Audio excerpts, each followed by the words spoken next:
You're listening to Salford City Radio 94.4 FM with your host, Jimmy Petruzzi, bringing news from local area and around the world. We're very fortunate in this show. We've interviewed the world's best athletes, sports people, coaches, footballers, you name it. We've had some amazing interviews. We also have a segment featuring some of the most influential people in psychology in related fields who've been kind enough to share their thoughts and ideas. And the aim is to increase participation and awareness of sport, but also to bring Salford to the world and the world to Salford. That's been a big part of the show, a big theme to interview people in and around the local area as well. And on the theme of the TED Talks, we have our following guest actually attended the University of Salford TED based talk last year, and I'm sure she'll tell us more about it. But in her own right, she's a singer, composer, songwriter, has her own podcast, amongst many things. I'm sure she'll be able to tell us more about what she does. So, quite interesting, really, her background and what she does, and I'm sure she'll tell us more about, her experience of the event, but also her own career as well. So, Amy-Letitia, welcome to the show. Great to have you on board. Hi, thank you so much. It's so good to be here. It's great to have amazing. And in terms of your own sort of career, how did you get into sort of, singing and songwriting and composing? I always find that a really interesting question, because I think I just came into this world just being poetically attached to things that are just creative and expressive. And I think when I was really young, I started writing poetry. And this is going to sound really funny, but it started out with me writing poems about my dog when I was 7. And so what happened is, obviously, as I began to really delve into my experiences and express them through poetry, I actually started to play the piano as well, just playing a few chords, and then I realised, this melody sounds great with this particular line of poetry, and then it basically came together, and then I just realised that, I'm a singer-songwriter now when I was 12, and just, I think for me it's catharsis. It's a way for me to process my subconscious mind and really make a connection to that depth within me that sometimes I find really hard to do. Other ways that are not creative. I think that's where that's my strength, basically, is tapping into that hidden aspects of the psyche. So that's how I express myself through that. Yeah, that's really interesting. So, just out of interest, so for yourself, I mean, like you mentioned there, sort of as young as 7, you were sort of writing, poetry. And at what point, Amy, did you sort of think, okay, I'm going to sort of turn my attention to songwriting? It's pretty interesting, really, in terms of how, you sort of develop songwriting. Yeah, you know what? I think sometimes, we kind of have these labels, and we attach to the form. We create form out of labels, don't we? In a sense that, sometimes if you look at a cat for a cat without labeling it a cat, it's kind of like this magical experience. And I think sometimes, if I try and process or try and understand the process which was taking place when I was younger, it kind of gets a bit muffled, because it just was happening. It just was, I realised a few years later, I'm a singer-songwriter. As I got older, I realised that. But I think when I was younger, it just was unfolding. I've always sang. I grew up in the church, and so I was just always surrounded by music. And so I just enjoyed singing. I enjoyed writing poetry. I was also someone that journaled a lot from the age of 6. So I was always journaling. Very, very introverted child, highly sensitive as well, and I grew up around extroverts, so I needed some sort of hidden space where I could just process my thoughts and just, reflect upon these big feelings that I really couldn't understand at the time. Absolutely. And so, I just kind of everything is just poetic to me. It was this existence is just poetic, and I've always been, drawn to poets, and I really love Rumi as well. At the moment, I'm reading at the moment. And I just have a love for being able to communicate something so hidden and deep in the soul. In such a poetic way. It's really hard to explain, but it can explain it. Yeah, no, it's really interesting. In terms of your own sort of musical influences, you kind of sort of touched on that. What sort of influenced you musically, Amy? Wow, this is another really big question, because I'm an incredibly open open-minded individual, and so I listen to all genres of music. I think if I was to really kind of zone in on who I really am attracted to, I think I'm very, very attracted to singer-songwriters that have an incredible intellectual and emotional depth. So one artist that I really like that people probably have never heard of, I listen to a lot of underground stuff as well, is Soley, Soley, and I think she is Norwegian, I think, excuse me if I get that wrong. She's a singer-songwriter, and I listen to a lot of like piano and vocal-led material that just gives that, you know, that space for instruments to kind of not overpower what the vocals are actually saying, you know. Absolutely. I grew up listening to Kate Bush, and I love Kate Bush, and I also love, you know, artists like Janelle Monáe, Black for Lashes. I listen to Ola for Arnold, who's a composer. And you know, if I'm wanting to be a bit more energetic and I'm in a bit of a more energetic mood, then I'll listen to a lot of, you know, R&B and pop. And yeah, but I think for me, music has to have some sort of like philosophical or, you know, an incredible amount of depth to it in order for me to gravitate toward it. Yeah. No, absolutely. What I find interesting, sort of in writing, like, you know, singer-songwriting, and what's the process for you, Amy? Do you sort of listen to a tune, or do you have a tune, or do you sort of write the lyrics and put the tune to lyrics? And how you know, that's interesting. Thank you for asking that. The actual melody actually is the last thing that actually happens. I think what it is most of the time, the formula that I have for writing music is I will sit, you know, I'll probably feel some sort of urge to speak something, and so I do that by writing music. I need this feeling to be processed, or, you know, I'm feeling a bit upset over something, or, you know, an experience that I'm trying to process, and so I just go to my digital piano and I'll just play a few basic chords. I tend to use pretty much the same chords, and people don't realise this. I pretty much use the same chords and like move them around, which a lot of singer-songwriters do.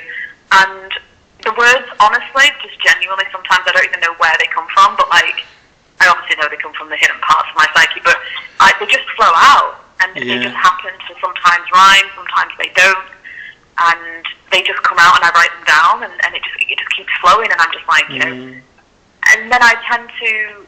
The melody itself is very, very easy for me to construct. I feel like I have a catalogue of melodies in my head, honestly. And it's a very natural thing. It's more like who I am rather than what I do. You know? Sometimes I will write poetry first and then come back to it a few months later or a few weeks later. But honestly, it just comes out. It really does, yeah.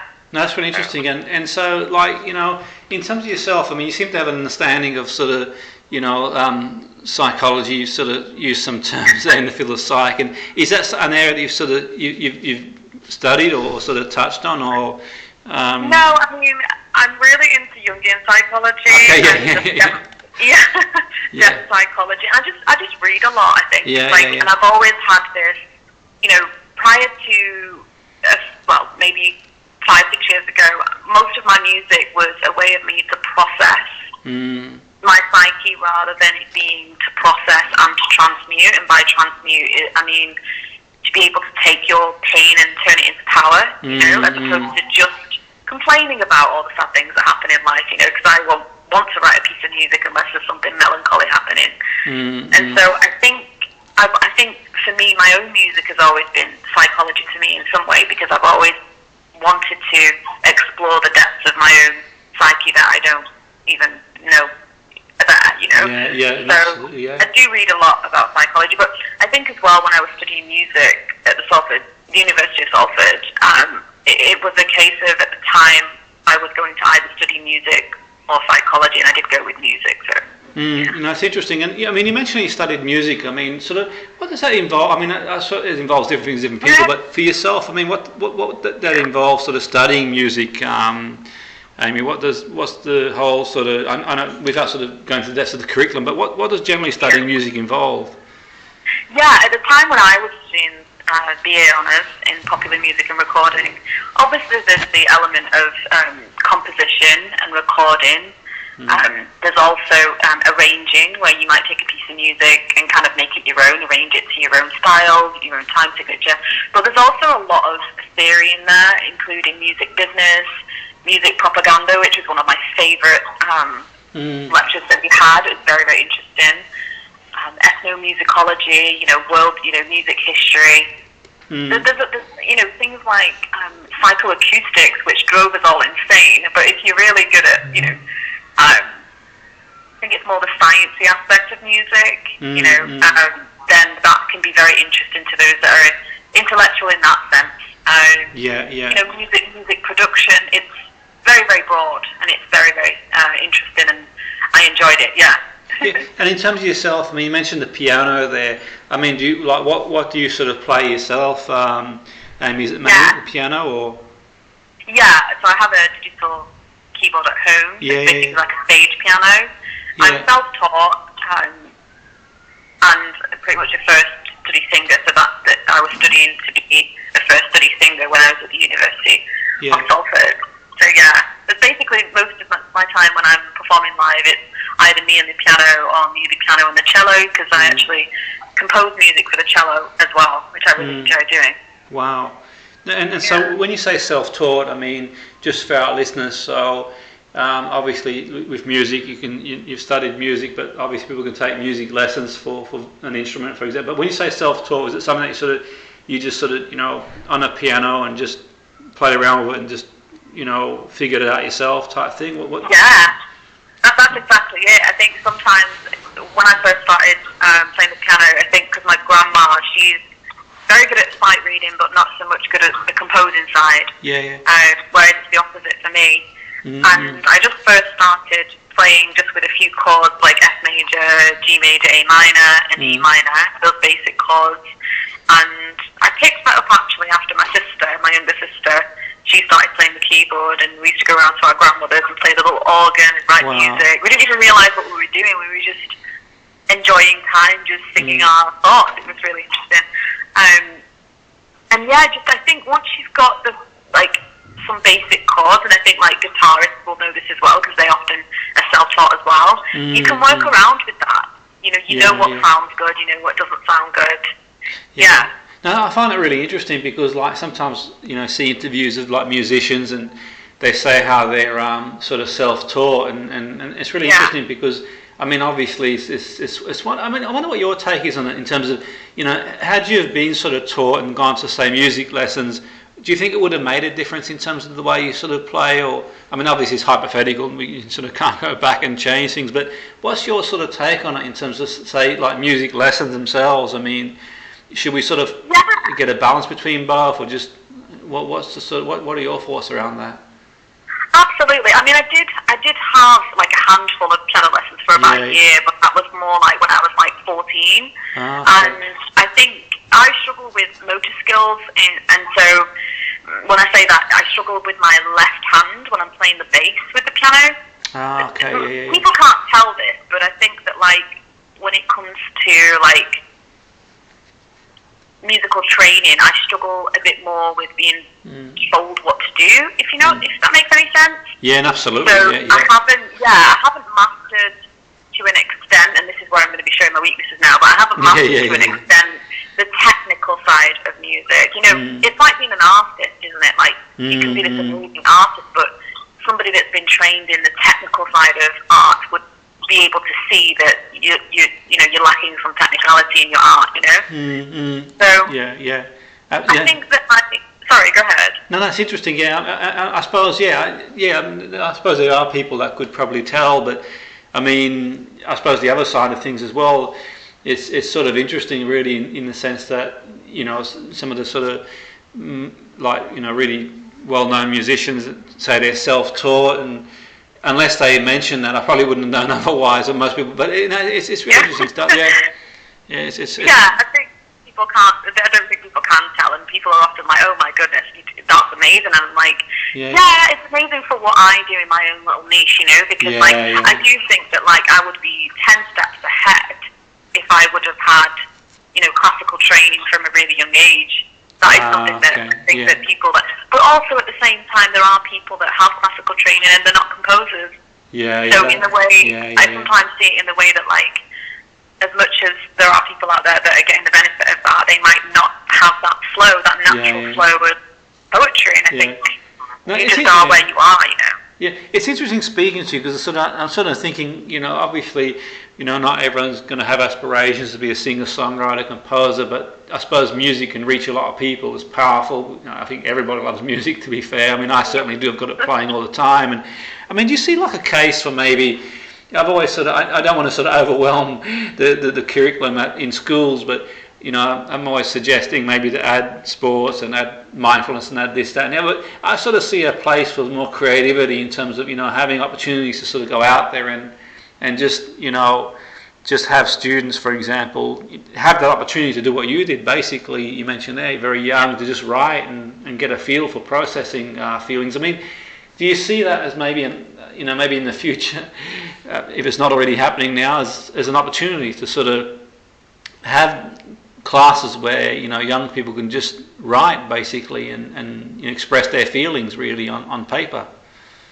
Absolutely, and this is the greatest platform to be talking about this on TEDx. You know, it's those innovative ideas that, like, I think what has so been suppressed within just in general humans is that feminine aspect of all of us. I think that, like, I think creativity enables us to tap into that that side of us, you know, that creative side of us that I so think that gets neglected. I think in school as well, there isn't much of it, and there's a lack of respect for the arts. And I think that the arts is an incredible way of humans communicating and, you know, enjoying our existence here. And I think if we gave more attention to that, we would just develop more creative individuals, and not just creative individuals, but individuals that can think for themselves and ask questions. And I think that art does that for the most part, you know.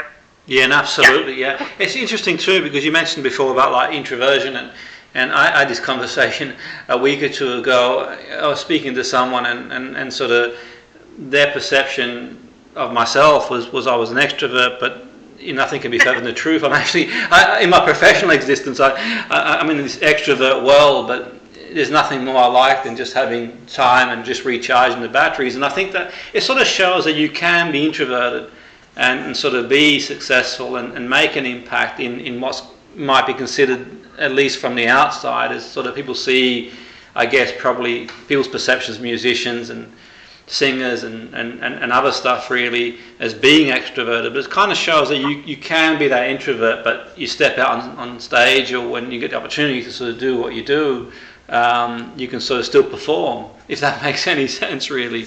Yeah, it really does, absolutely. In fact, one of this was not TEDx, but it was TED, a video that I watched about 7 years ago, The Power of Introverts in a World That Can't Stop Talking. Okay, wow. In fact, no, it was The Power of Introverts by Susan Cain on TED, and that led me to get the book, which is called Quiet, The Power of Introversion in a World That Can't Stop Talking.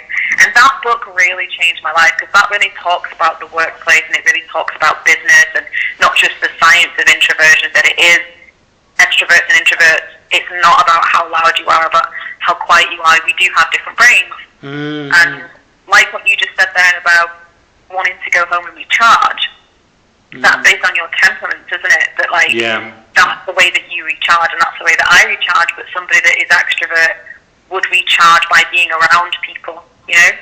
And I think it's just about respecting your natural temperament. Absolutely, being bold in that, you know, because I used to be quite, you know, a lot of the children my age, when we were in school, they always wanted to go clubbing on the weekend, and it just wasn't my thing at all, and I couldn't understand it, and I kind of felt a lot of shame for not wanting to do what everybody else wanted to do, and then obviously reading this book, Quiet by Susan Cain, was like, oh my goodness, this is it. Yeah, I'll have to check that out. I've not seen that, to be fair, to be honest. Yeah, I'll have to check that out for sure. It sounds really interesting, to be fair. And that's certainly, you know, one. I mean, you mentioned TED there, and you know, we sort of spoke before about, you're attending the TED event, organised by Salford, and you've been before. And what are you sort of looking forward to most about the event itself, Amy? Yeah, I have to correct what I said there because what I was referring to the TEDx event at the Bridgewater Hall a couple of months ago. Yeah. So I didn't actually go to the Salford University Okay, one. yeah. Okay. Yeah. Yeah, of course, because the Salford University one was online last year. It was mostly my era. Absolutely, no, definitely. So you went to the Bridgewater Hall, and you're going to the to the live event with W. Yeah, brilliant. And what sort of drew you to want to attend that? I mean, obviously, Salford student yourself, and what was your motivation wanting to go to the Salford event, Amy? As soon as I'm a big fan of TEDx and TED Talks. I've been subscribed to their YouTube channel for so many years. I just love innovative ideas and thinking and things that you don't see necessarily in the mainstream. And I've always wanted to go to a TEDx event, and so obviously I went to the Bridgewater Hall one a couple of months ago, which was absolutely mind-blowing. And then from there, I had a look online. I was like, I need to scout about and see if there are any more TEDx or TEDx events. And then I saw that this rejuvenation one was happening at the Salford University and University of Salford, and I just love the idea that we're having these conversations about positive messages after everything we've gone through in the pandemic and all of it's been bombarded with is negativity. And I'm really looking forward to some of the speakers as well. I had a look on the website, and I think it's Dr. Alicia Damani and Lovelda Vincenzi and a few others. And obviously the two people that I'm coming with, my sister, who's also a massive TEDx Talk fan, absolutely massive, and my friend Katie as well, and we're just those people that should be in the audience.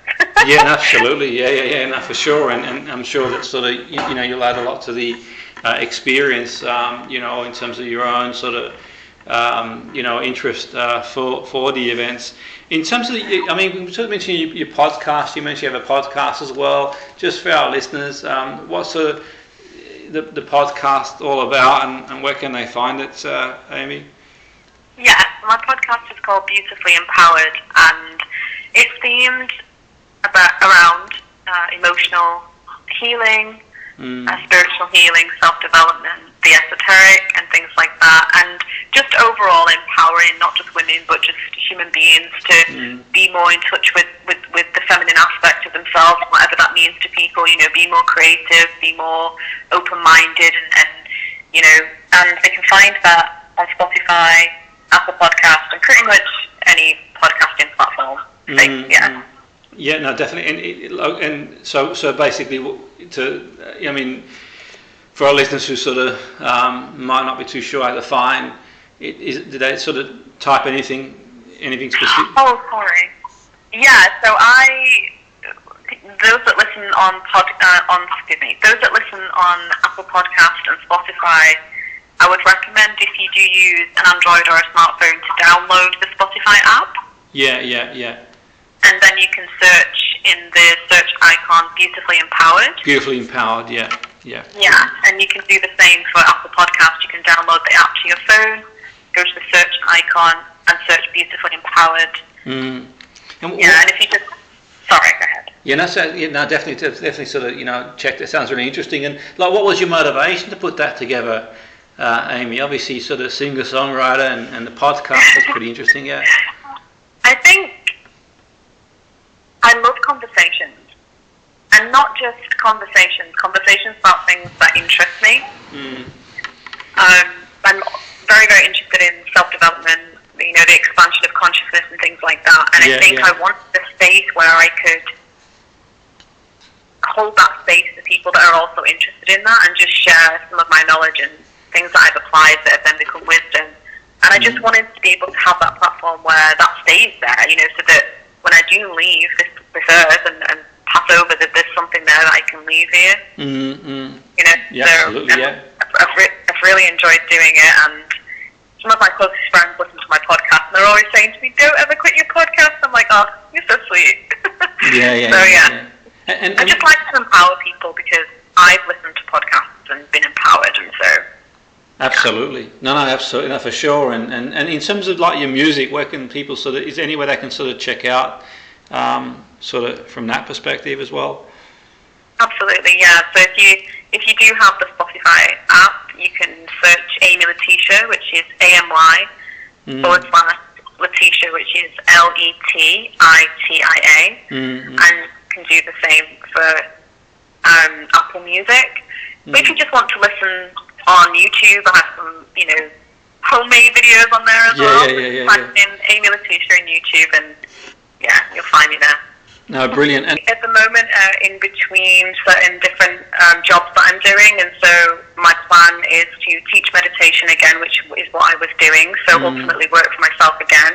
And I'd also love to incorporate some of my own meditation compositions within those meditation lessons, and just try to create a business from home where I'm actually helping to not to heal people, but to guide people into their own source of healing, which is ultimately themselves, especially during all of the fear that we've gone through during COVID. It's just to be able to be somebody that can hold space for somebody to come back to themselves, basically.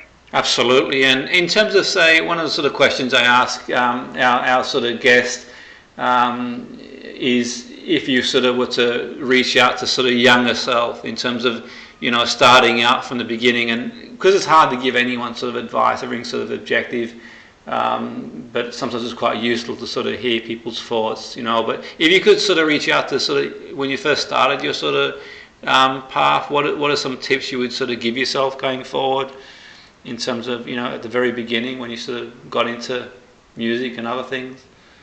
Yeah, I think I would first of all give myself a hug and tell myself you are incredibly loved. Because I think that, we have a lot of these childhood blueprint programmings that we're not enough, and then we tend to live our life through that lens, and so those limiting beliefs that might stop us from living the life that we want to live, I think it's just first and foremost a beautiful thing to tell yourself, that you are loved, and that no matter what you're going through, there is always a step ahead, there's always more, and I think what's really helped me is just to expand my own mind of what's available to me, and to always have a vision, because I think, the mind is a powerful, powerful tool. However, it's really important how you use it, because if we're always focused on, I don't have enough, I'm not enough, I need somebody else to fill the void, then we're just programming ourselves with scarcity and lack. And so if we can just have a vision, like when you asked me there, what is my vision? It's such an important question. And focus your mind on that and take one step at a time. I think it's that one step at a time, one foot in front of the other. And you will get to where you want to get to. And it's not even about the how, it's about just taking that one step in front of the other and empower yourself with those little baby steps. Absolutely. Yeah, no, absolutely. That's really interesting stuff. So, I really want to thank you for coming on the show, Amy. It's been really interesting speaking to you, that's for sure. And I know that the listeners have really enjoyed it and sort of got a lot out of it as well, really. So, thanks for coming on board the show. Brilliant. That was Amy-Letitia. She was kind enough to join us on the show. She's a singer-songwriter, composer, amongst other things, also as a podcast. And, do check it out if you get a chance to do so. She was joining us on the Salford City Radio 94.4 FM, the Friday Sports Show. If your host, Jimmy Petruzzi.